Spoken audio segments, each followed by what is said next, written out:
اعوذ باللہ من الشیطان الرجیم بسم اللہ الرحمن الرحیم سورۃ البقرہ پارہ نمبر 1 سبق نمبر 15 وَإِذَا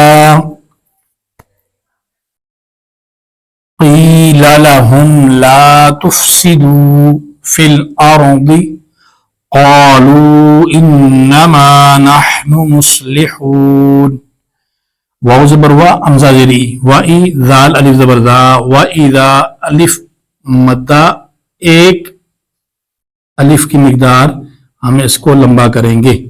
وَإِذَا پڑھیں گے تو غلط ہو جائے گا. وَإِذَا قِيلَ لَهُمْ قی یا ساکن سے پہلے زیر آ رہی ہے تو یا مدہ ہو رہا ہے. یہ بڑا سمجھنا بڑا ضروری ہے. قاف یا زیر قیل لام زبر لا قیل یا ساکن ہے اور اس سے پہلے زیر آ رہی ہے.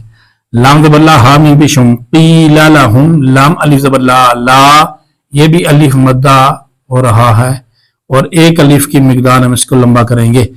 تفسدو تافا پہ تفسندے سی تفسی دال واو پہ دو تفسدو واو مدہ.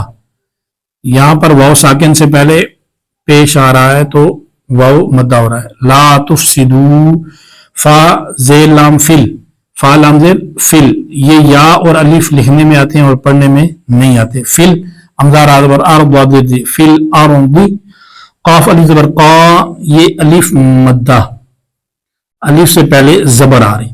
قا لام واو پیش لو قالو آگے واو مدہ واو ساکن سے پہلے پیش آ رہا ہے. امزار نون زیر ان نون زبر نا ان یہ نون ساکن اور میم ساکن میں ہمیشہ گننا ہوگا. یہ سوری نون مشدد اور میم مشدد میں ہمیشہ گننا ہوگا اور یہ نون مشدد ہے تو اس میں ہمیشہ گننا ہوگا. امزار نون زیر ان نون زبر نا ان میم زبر الف ما انما یہاں پر بھی آگے الف مدہ ہو رہا ہے الف سے پہلے زبر آ رہی. انما نون حا زبر نح نون پیش نو نحنو میم صاد پیش مس لام زیر لی مصلح واو پیش فو مصلحو واو ساکن سے پہلے پیش آ رہا ہے تو واو مدہ ہو رہا ہے.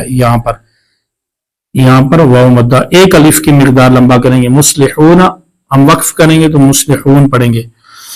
وَإِذَا قِيلَ لَهُمْ لَا تُفْسِدُوا فِي الْأَرْضِ قَالُوا إِنَّمَا نَحْنُ مُصْلِحُونَ. اس طرح جب ہم پڑھیں گے تو ہمارا قرآن پاک پڑھنا درست ہوگا. اور یہ شارٹ ایسی چیزیں ہیں کہ جن کی وجہ سے ہم قرآن پاک کو خوبصورت پڑھ سکتے ہیں.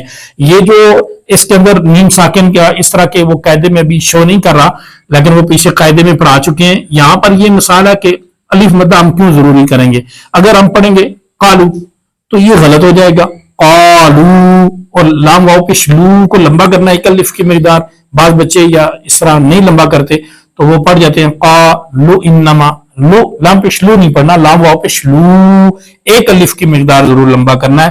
اسی طرح انما انما انما نہیں پڑھنا اور حمزہ کو نون کے ساتھ ملانا ہے اور نون مشدد حروف یہ دیکھیں مشدد حروف ہمیشہ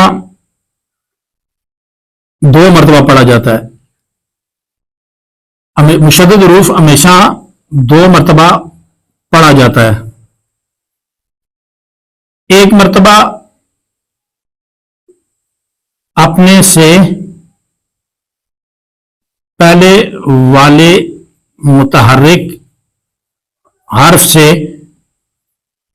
مل کر دوسری مرتبہ ذرا رک کر اپنی حرکت کے مطابق. وہ کیسے؟ حمزہ نون زیر ان یہ اپنے سے پہلے والے متحرک حرف سے مل کر نون زبر نا ان نا ان نا ان نا یہ ایک مرتبہ اپنے سے پہلے والے متحرک حرف سے مل کر پھر رک کر اپنی حرکت کے مطابق. اپنی حرکت کیا ہے؟ نون زبر نا ان میم الف زبر ما انما نحن مصلحون. تو یہ ہمیشہ ہم نے یاد رکھنا ہے کہ نون مشدد اور میم مشدد میں ہمیشہ گننا ہوگا اور کوئی بھی حرف مشدد ہوگا تو اس کو ہمیشہ دو مرتبہ پڑھیں گے یعنی سختی کے ساتھ پڑھیں گے. اللہ تعالیٰ سے دعا ہے کہ اللہ تعالیٰ عمل کرنے کی توفیق عطا فرمائے.